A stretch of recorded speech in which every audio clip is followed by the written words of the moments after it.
In recent weeks, South Korean President Lee Jae-myung has sought to reinforce his country's long-standing alliance with the United States while adopting a measured diplomatic tone toward China.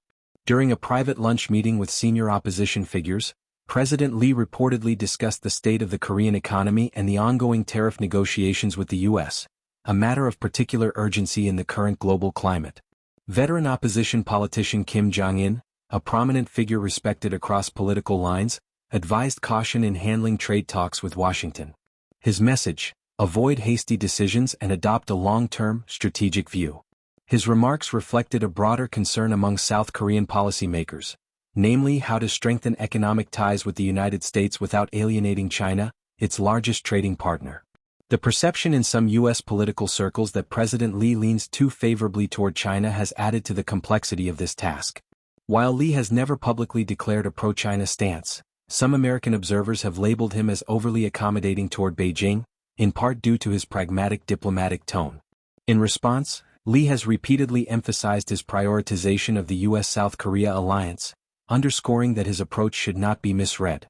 A recent example of this balancing act came when China invited President Lee to attend a military parade commemorating the end of World War II. When questioned, Lee declined to confirm or deny whether he would attend. His evasive answer reflected the broader dilemma South Korea faces. Accepting Beijing's invitation could be interpreted as a diplomatic nod toward China, while refusing might further strain bilateral ties at a time of growing economic interdependence. At the same time, the domestic and international context makes this decision even more sensitive. South Korea's previous president, Moon Jae-in, made a high-profile visit to China in 2017. Since then, Beijing has suggested that the time has come for a reciprocal visit by a Chinese leader. Lee's administration, however, has quietly signaled that current circumstances may not be suitable for such high-profile engagements, especially given the ongoing security threats in the region, including Russia's invasion of Ukraine, which has pushed many democracies to re-evaluate their strategic partnerships. This context is crucial, especially as South Korea positions itself among allies who strongly oppose Russia's aggression against Ukraine. The war in Europe has underscored the value of multilateral coordination, democratic resilience, and security alignment. South Korea, as a U.S. ally and a leading democracy in Asia, has gradually increased its humanitarian and technical assistance to Ukraine, an effort that also reinforces its alignment with Western values of sovereignty and international law. From Washington's perspective, the tariff issue remains a key test of South Korea's alignment.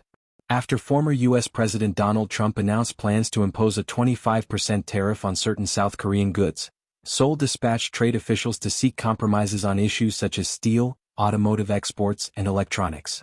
Rather than demanding immediate tariff reductions, South Korean negotiators have opted for a strategy of patience, waiting to see how the U.S. concludes trade talks with the EU and Japan before pressing for better terms.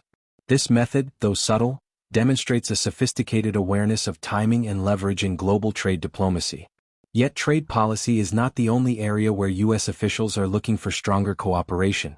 Washington has also urged Seoul to align with its strategy of economic containment against China.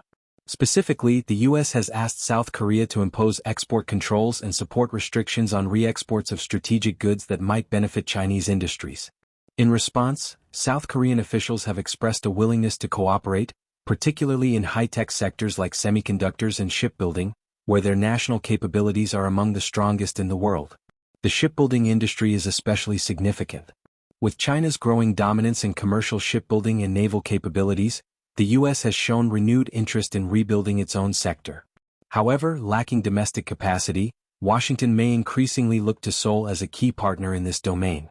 Trump-era proposals even included imposing port fees on Chinese-made ships, a measure that would give Korean firms a competitive edge, if they are willing to align strategically with U.S. policy. China, for its part, has taken notice. Beijing has publicly called for all trade and diplomatic arrangements to avoid harming third-party interests, a veiled reference to U.S. efforts to enlist South Korea in its China containment policy. This places President Lee in a delicate position. Moving too close to Washington could invite economic retaliation or cooling ties with Beijing, while too much ambiguity risks alienating critical allies in the West. President Lee's diplomatic caution likely reflects lessons learned from previous crises, such as the 2017 deployment of the U.S. THAAD missile defense system in South Korea, which triggered a significant backlash from China. The economic consequences of that episode were painful, and Lee's administration is determined not to repeat the same mistakes. As the global order continues to shift, South Korea's challenge is to remain agile, principled, and pragmatic. Its commitment to opposing unilateral aggression, like Russia's invasion of Ukraine, must be matched by a foreign policy that strengthens partnerships without provoking unnecessary friction. In this environment, careful diplomacy is not only prudent, it is essential.